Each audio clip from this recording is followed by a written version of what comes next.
بسم اللہ الرحمن الرحیم مقدمۃ فی السلفیۃ حصہ ششم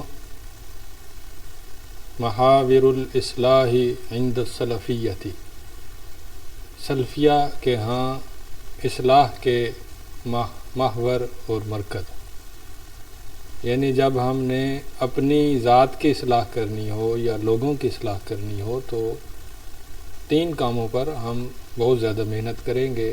علم پہلا محور ہے، عمل دوسرا محور ہے اور دعوت تیسرا محور ہے۔ ان تین محاور کی وجہ سے سلفی دعوت اخوانی اور تبلیغی دعوت سے مختلف ہے۔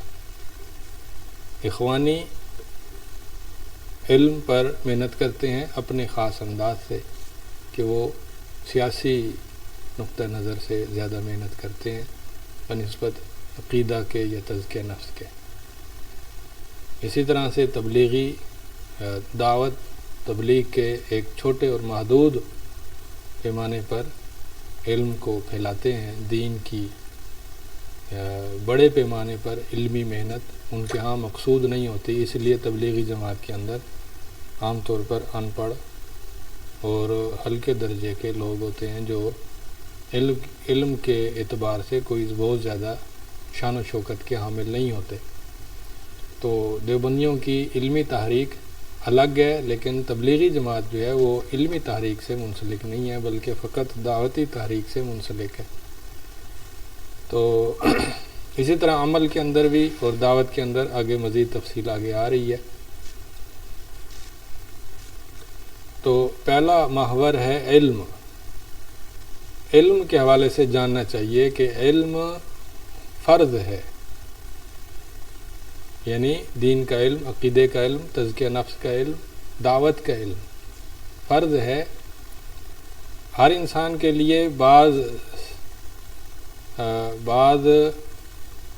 امور کے لحاظ سے فرض عین ہے اور پورے معاشرے اور سوسائٹی کے اعتبار سے علماء کو پیدا کرنا فرض کفایہ ہے۔ تو اسی طرح علم پر محنت کا مطلب یہ بھی ہے کہ جو مسلمان عمل کرے گا اسے عمل سے پہلے علم ہو کہ میں نے کیا عمل کرنا ہے، نماز کیسے پڑھنی ہے، روزہ کیسے رکھنا ہے، اور اگر اس نے دعوت دینی ہے تو اسے پتہ ہو کہ دعوت کے اصول کیا ہیں، دعوت کے بنیادی طریقہ کار کیا ہیں۔ تو علم ضروری ہے، اس کے بعد عمل اور دعوت ہے۔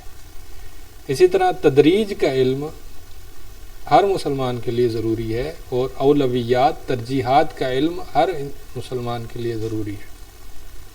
ترجیحات کا مطلب یہ ہے کہ پہلے توحید، پہلے ایمان، پھر عمل، پہلے فرائض پھر نوافل، اس طرح سے دیگر ترجیحات۔ اسی طرح تخطیط یعنی منصوبہ بندی اور منہج کا علم یہ بھی ہر مسلمان کے لیے ضروری ہے کہ آج کل کے حالات کی روشنی میں ایک قابل عمل ممکن خطہ، آؤٹ لائن، طریقہ کار، ہدف، منزل کو متعین کرنا، مبالغے سے پرہیز کرنا اور عشوائیت سے پرہیز کرنا۔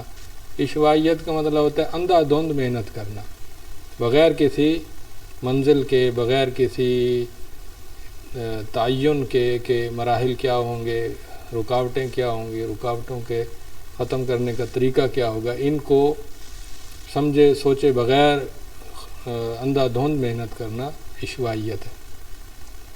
اسی طرح تقییم اور مطابعت۔ تقییم کہتے ہیں کہ قدر و قیمت لگانا مختلف چیزوں کی، اعمال کی اور دعوتی امور کی، اور مطابعت کرنا یعنی نبی صلی اللہ علیہ وسلم کی پیروی کرنا، تعاون کرنا، اس کا علم بھی ضروری ہے، اور والجماعیت اور مل جل کر محنت کرنا، نہ کہ انفرادی طور پر محنت کرنا، یہ بھی علم کے لیے ضروری ہے۔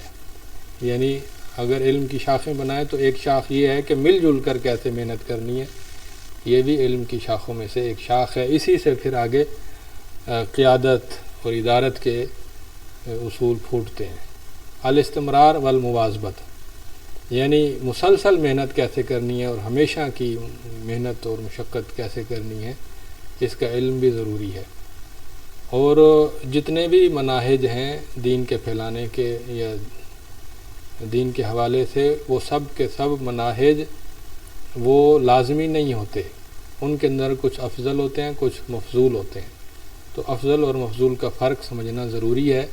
بعض اوقات افضل پر عمل کرنا ممکن نہیں ہوتا، تو اس بجائے اس کے کہ ہم افضل عمل کے لیے انتظار کریں، ہمیں چھوٹا اور کم تر اور ہلکے درجے کا عمل کر لینا چاہیے اور اس سے ابتدا کر لینی چاہیے۔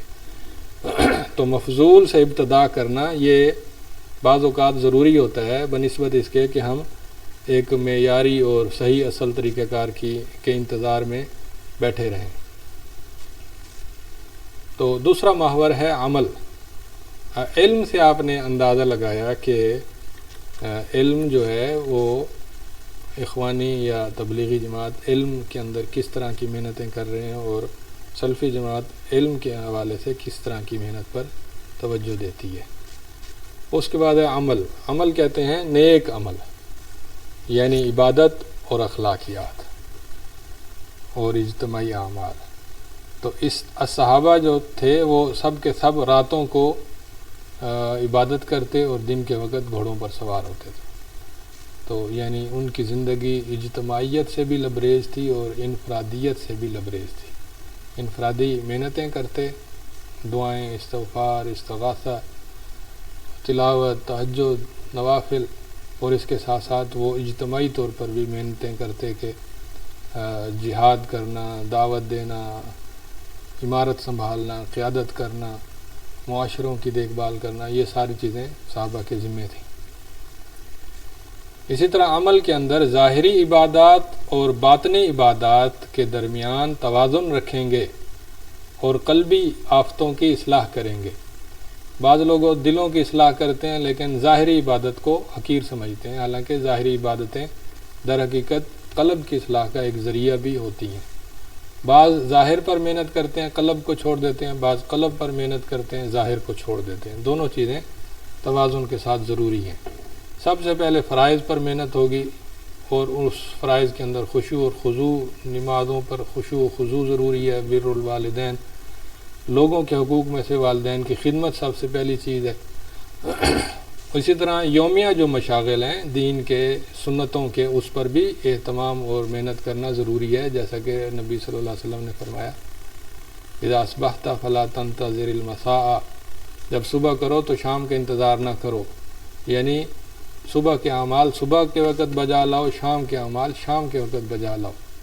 تو سنتوں کی پیروی، روزمرہ کے شمائل اور خصائل اور سنن نبویہ کی پیروی، یہ بھی ضروری ہے۔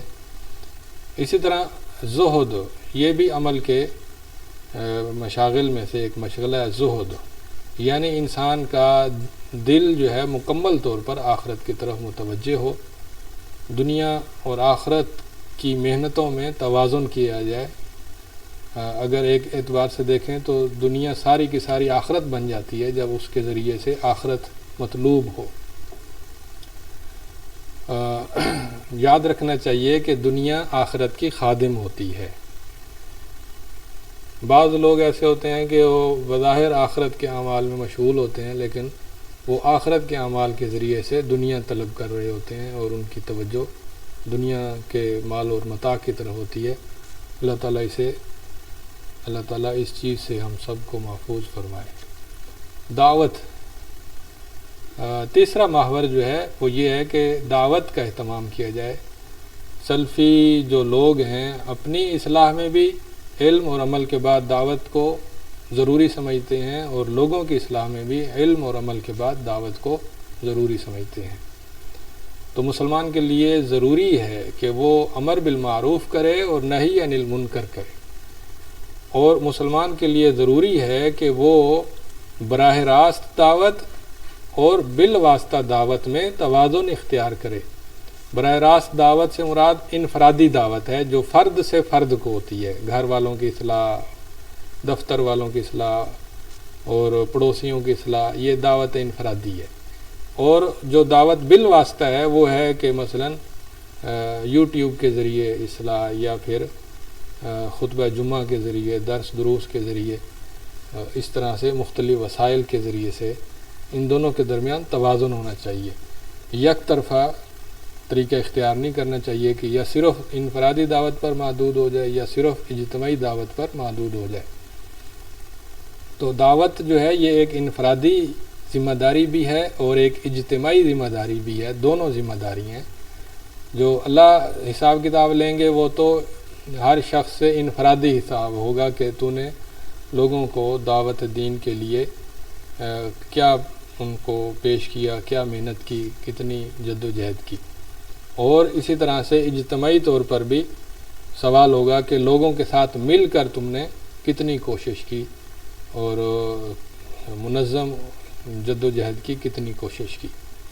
اسی طرح سے دعوت کے وسائل اور اس کے احکام اور آداب سمجھنا، دعوت کی فقاہت سمجھنا، امر بالمعروف نہی عن المنکر کی فقاہت سمجھنا، اور آج کل کے اجتماعی فکری مسائل کو سمجھنا، یہ بھی دعوت کا ایک خاص اہم پہلو ہے.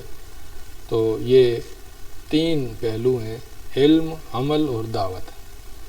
تو جو چوتھا ایک پہلو لوگ بناتے ہیں، حالانکہ وہ سلفی دعوت کا حصہ نہیں ہے، وہ ہے مروجہ انتخابی سیاست.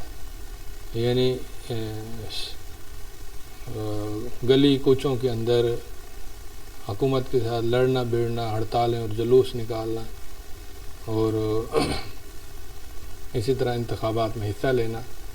اس کو بھی بعض لوگ ایک بہت بڑا مرکز اور محور سمجھتے ہیں اپنی محنتوں کا، لیکن یہ دین کے اندر یہ کوئی بنیادی چیز نہیں ہے، بلکہ کسی ضرورت کے تحت تو استعمال ہو سکتی ہے، وگرنہ یہ بنیادی مرکز اور محور نہیں ہے. اسی طرح سے جہاد ہے.